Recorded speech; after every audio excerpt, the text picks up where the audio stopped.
Hi everyone. Hi. Welcome here to another beautiful episode of 𝐀𝐿𝐵𝐾, A Ugandan LBQ visibility podcast celebrating queer love, exploring life experiences and representation, but also busting queer myths. She said what she said. Indeed, she said what she said. So today I'm with some wonderful, beautiful beings, and by the way, I'm your beautiful Miss Matilda, Biggie, Jen, Winfred, Phil. Today we're marking the Day of International Self-Abortion. It's celebrated every 28th of September, and it's very important for our space to talk about this. What does this day mean to you? Plus, what do you even understand by abortion? Because twins or Hogedanga people don't even know what we're talking about. So what do you understand by this? Thank you, Tilda.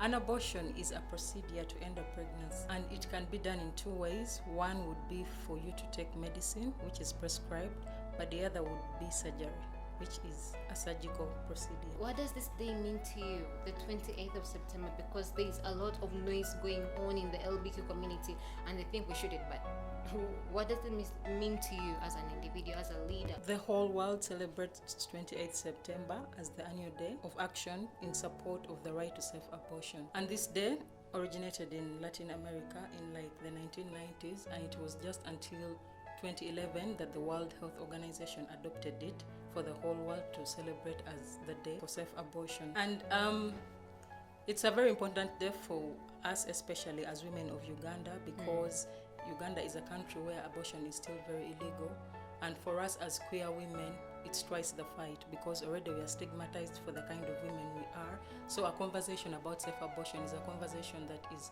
not very welcoming to us as a community. You said as queer women, it's still a fight. You know, they say we shouldn't be part of this space because, I have a partner and she's a she, so why are you making noise about this? Us being as LBQ women, why is this important? Why do we have to keep advocating and lobbying? Why do we have to be part of the space of the self-abortion? Yeah, I think it's quite important for us to be part of this conversation, because if a woman is not free, all of us are not free. So as LBQ women, we have to be part of these conversations because of what we go through. I could be a lesbian, but yet my sexual preference could be with a man. There are different scenarios through which I might conceive unwillingly. So the conversation that eliminates me as an LBQ woman shouldn't be entertained, because some of the scenarios that we experience as LBQ women will require abortion. So you not involving me in the discussions around self-abortion, I think it's not right. And as we celebrate this day, let us continue to involve every woman. Let it be a sex worker, let it be a LBQ person, let it be any woman, disabled women, any woman, trans women in acquiring self-abortion. Human nature is interlinked in any way. So I believe no one should be left behind. In this fight of self-abortion, I believe everyone has to be inclusive. First of all, as LBQ women, as you've heard, we are women. So as it takes other women to have their opinions aired out, it's the same energies it needs to take us, the queer women, to give in our views. First of all, we are humans. What affects a queer woman affects another woman. What affects an heterosexual woman affects a queer woman. Actually, I am a woman before I'm a lesbian. So being included in this conversation is paramount. Amen. So there's that big issue that we're not mentioning at this point, and I think that would be the issue of corrective rape. And when someone gets gets correctively raped, they need to get an abortion, because Incest. yeah.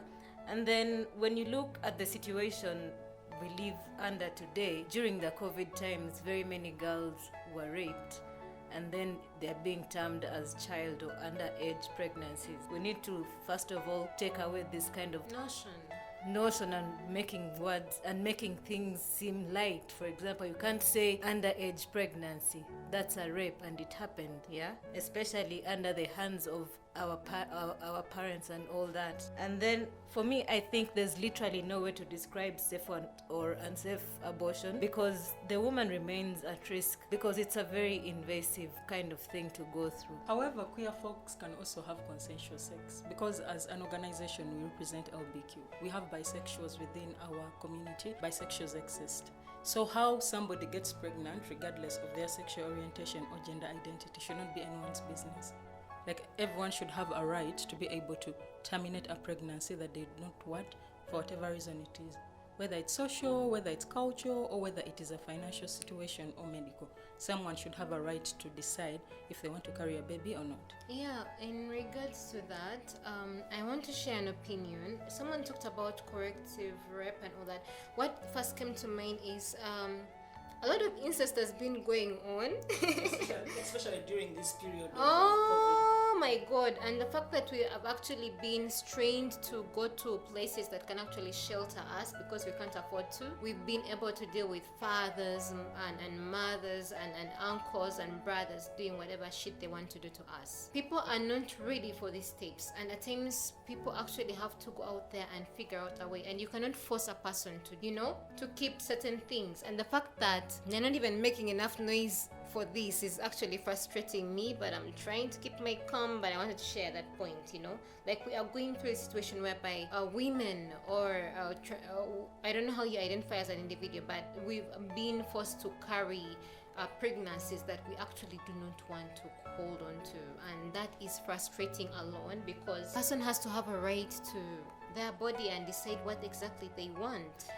Yeah, and then we need to stop trivializing these issues. Let's stop saying underage pregnancies. Let's stop saying corrective rape. If someone has been raped, they have been raped. Let's stop trivializing these things. Oh, thank you so much. Thank you so much about that. And this is going on, and we still have to make more noise about it. My beautiful beings, I would like to know, what have been your experiences? How have you dealt with the situations? What even the reasons for people to go through this? Because we've had people say, if I am losing my life over this, because it's a criminalized situation in our country, yeah. So we've had people saying that if I lose my life to do this, it's okay, but I cannot deal with this. So what have been the experiences, your personal experiences, you as a leader, individual experiences, even if it's not you, what has been the journey in this? First of all, the statistics show that between 1,000 and 1 million abortions are procured annually in this country. And this being a generation of typically young people, a lot of reckless sex is happening. That means a lot of unwanted pregnancies are happening. Correct. And it is time for Africa and Uganda as a country to think about how do we protect our young people. Because when we talk about it's a generation of young people, we should also think about how are we sustaining our young people, how are we protecting them. And one of the most important things for us to think about is sexual and reproductive health rights, and for young women, the right to abortion. Because medical practitioners, the government, pastors, religious leaders, cultural leaders need to know that people are having abortions, whether you want it or not, whether you say yes to it or not, people are having abortions. I'll give an experience of our organization, 𝓔𝓬𝓱𝓸. Phyllis earlier on mentioned something to do with corrective rape. We get so many cases of people that have been raped and they want to access an abortion. And they walk up to 𝓔𝓬𝓱𝓸, they're like, I want to access an abortion because then we have a mini clinic. And you tell them we cannot afford, like we do not have abortion services here. But through the conversations we've had with most of the people that wanted to procure an abortion is, however much you talk to them, regardless of how much counseling they get, if someone doesn't want to have a pregnancy, they're going to terminate it. We've had experiences of people that are boiling 500 coins and taking them to abort.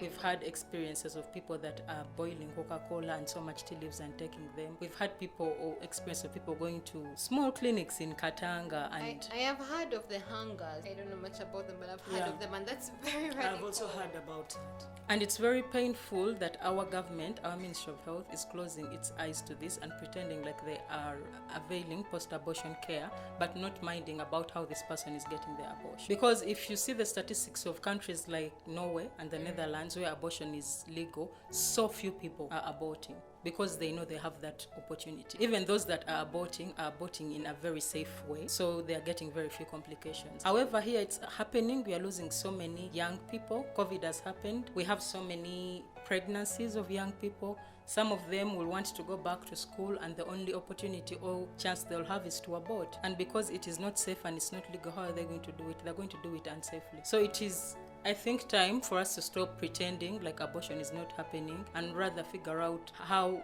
we can make sure that young people are kept safe when they try to procure abortion. Yes, you're right. You're right, Jen. Like Jen talked about so many of our members who have gone through corrective rape, but also we have members who have been raped by their partners and yet they aren't ready to have children during that period of time. So before, it was hard for us to deal with a situation about abortion. And thank God we are in a coalition.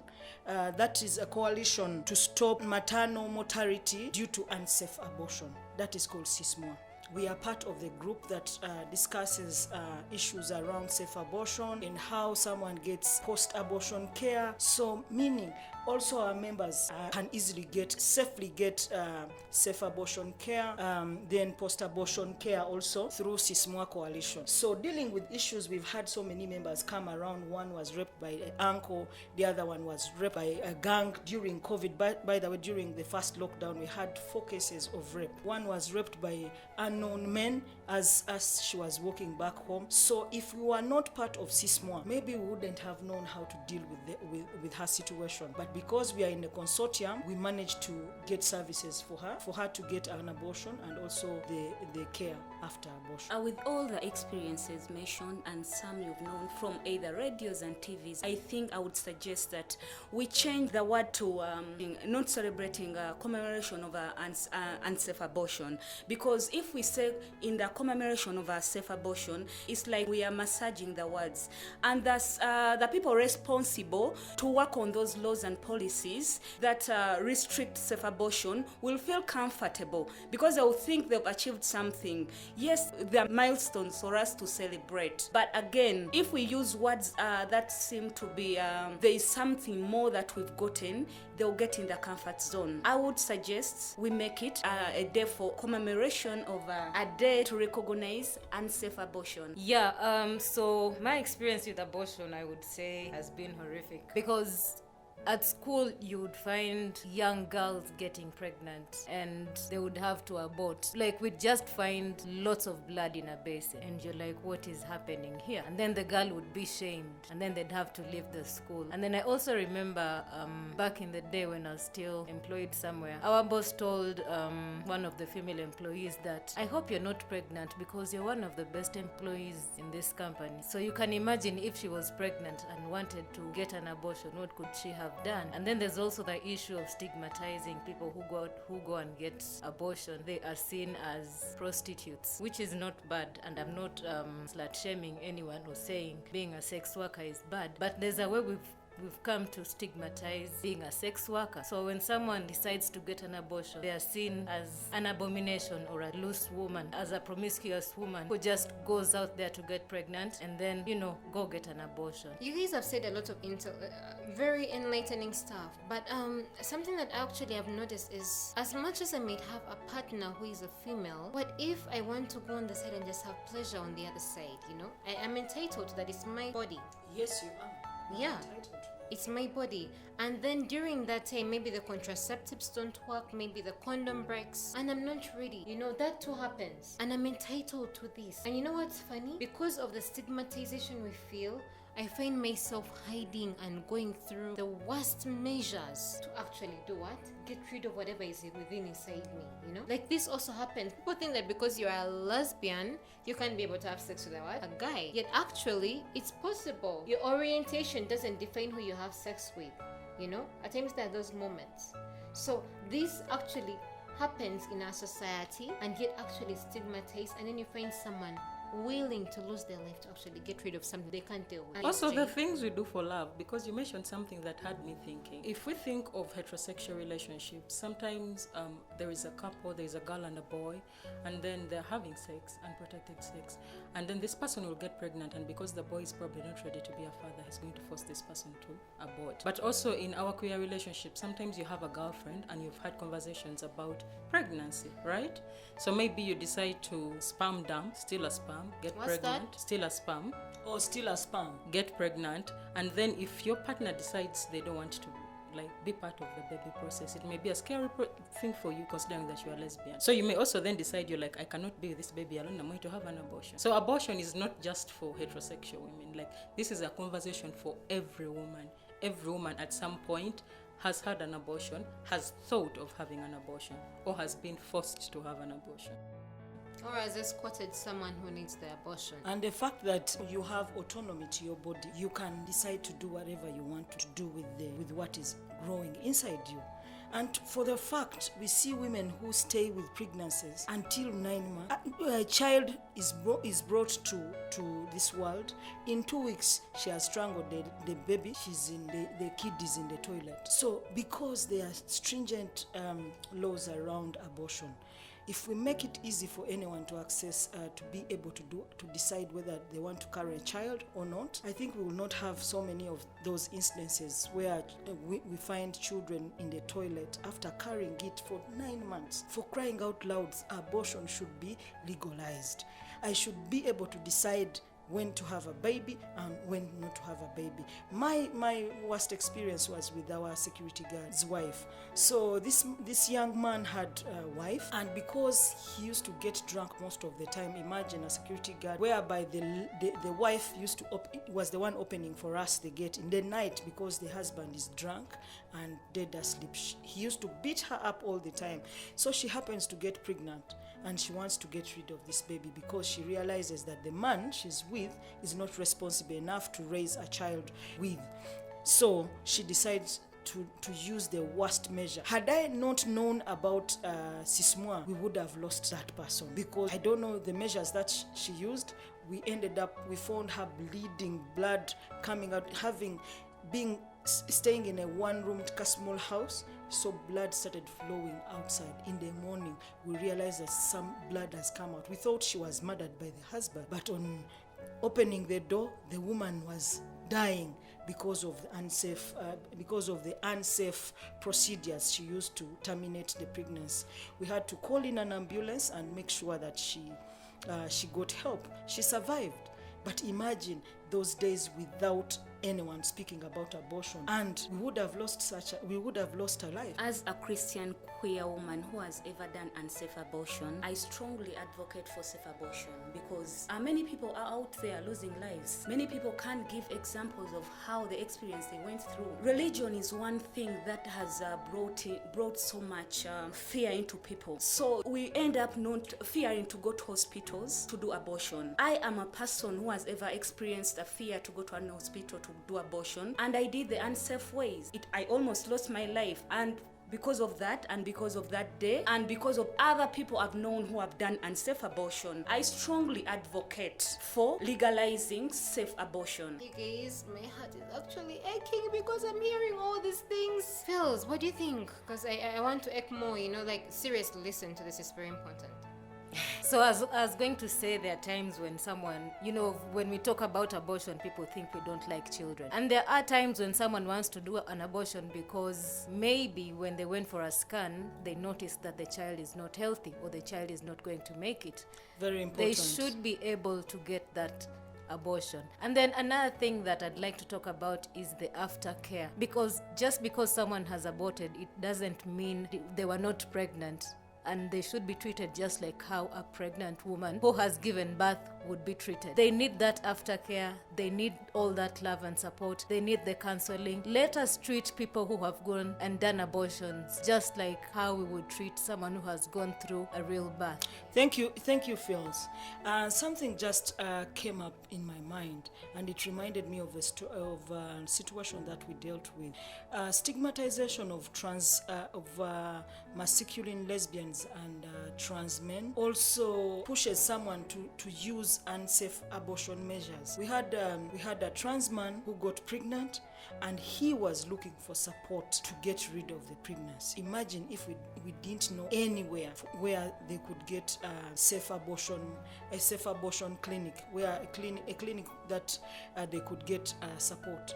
Measures are very dangerous. The use of metallic things inserted into people's vaginas, people taking extra, a lot of pills, thinking that that can help them get rid of what is inside. But then because of this, the coalition to stop maternal mortality rate due to unsafe abortion, we would have, I don't know what would have happened to this individual, because so many trans men get pregnant. Masculine lesbians can also get can be raped by their peers. We realize that there are so many cases that we receive of masculine presenting lesbians and trans men who have been raped by their friends, by their brothers, by their friends they hang out with. So if, imagine, they turn to unsafe abortion ways, what will happen to us? I think we need to continue encouraging everyone, every woman, regardless of your sexual orientation and gender identity, to go for safe abortion. Thank you. Thank you so much, Piggy.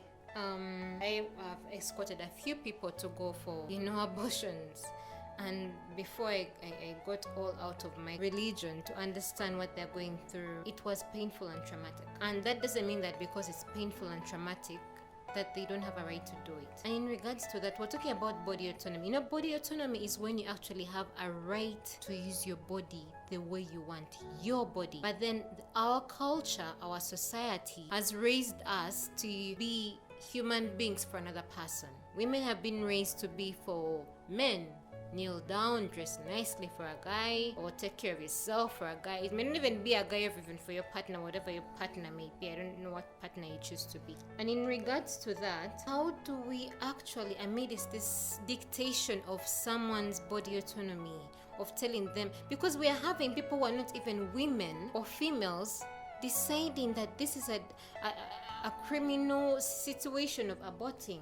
In regards to that, how do we let these people know that, you have to, for lack of a better word, shut up and let me do with my body the way I want? How do we sensitize them and let them know we need safe abortion? Because we have people saying, if I die, I will die, but I have to get rid of this because I'm not ready to bring an innocent being in this world, when I can't even be able to handle or stand by them. How can we sensitize them? In memory of all the women that we have lost due to unsafe abortion, and in memory of our grandparents who, for one reason or another, were not able to speak up, we are going to leave a different footprint. We are a generation of young people that are not ashamed to speak, and because we have the opportunity to speak, we are going to make sure that for those young girls that are growing up, that are going to come after us, they find something different. I love quoting 𝓔𝓬𝓬𝐿, who is the ED of AGA. She usually says conversations about uterus, decisions about uteruses should be made by owners of uterus. And it's very painful that you will see on Twitter, you will see, Phil can testify here, you will see on TV shows, conversations about body autonomy, about abortion, about 𝐀𝐟𝐫𝐸 are usually man-made, or they are usually manned up, like they're just so full of men. So that needs to change. But also the government itself needs to play its role in removing laws and policies that prohibit or make it hard for people to access 𝐀𝐟𝐫𝐸, especially that criminalize access to 𝐀𝐟𝐫𝐸, like abortion. We need to speak, because some of the changes we are seeing now is because someday some woman or some girl somewhere, maybe in the 1960s, stood up and said women have to vote. So it's our opportunity to also stand up and say we have the right to abort. Yes, safely. Yes. My body, my decision. Thank you. Creating awareness is for everyone. But where do you stand as you create awareness?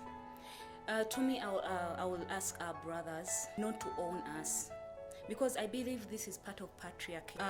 They're the ones behind not legalizing safe abortion, because they know that as long as the woman is always getting pregnant, their body's getting weak, they'll have enough control over our bodies. If you have a sister you're feeling for, my brother, if you have a child, a girl child, just know at any one time they could be caught up in the trap of unsafe abortion. Would you love to lose your sister? Would you love to lose your child? Would you love to lose your daughter? Would you love to lose your mother? I believe the answer is no for everyone, because your own is your own. Therefore, I request all our brothers and sisters out there to know where they stand on the table. Wherever you are, you don't need to be on the radio. You don't need to be in those meetings. You don't need to be in those rooms. Where you are is where you need to begin from. Start from that ground, start from that house with your parents, start from that class with your other students, start in that school with your teachers. Indeed, she said what she freaking said. So, in a very somber mood. Yeah. Banange, please listen. Relate to any of us, Banange. Relate to any of these. By the way, I'm with leaders in this place, and it feels good, by the way. Anyway, thank you so much. So it's been a sad conversation, but we are ending it on a happy note.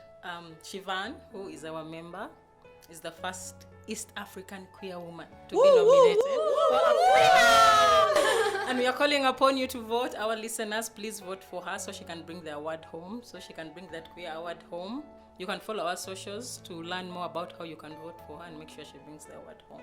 Shivan, we are proud of you. Thank you so much, beautiful beings. Thank you so much. I've learned a lot. Your experiences are valid, and each and every one of you, please, in case you want to even give an opinion, go to our socials. Don't forget to like, share, and follow. Facebook is Freedom and Room, and then Twitter, TikTok, and Insta is _Uganda, and then YouTube 𝐀𝐟𝐫𝐸. She said what she said. Don't forget, we have our hotline in case anyone needs a safe abortion. Our hotline is 0800-1093. Reach out.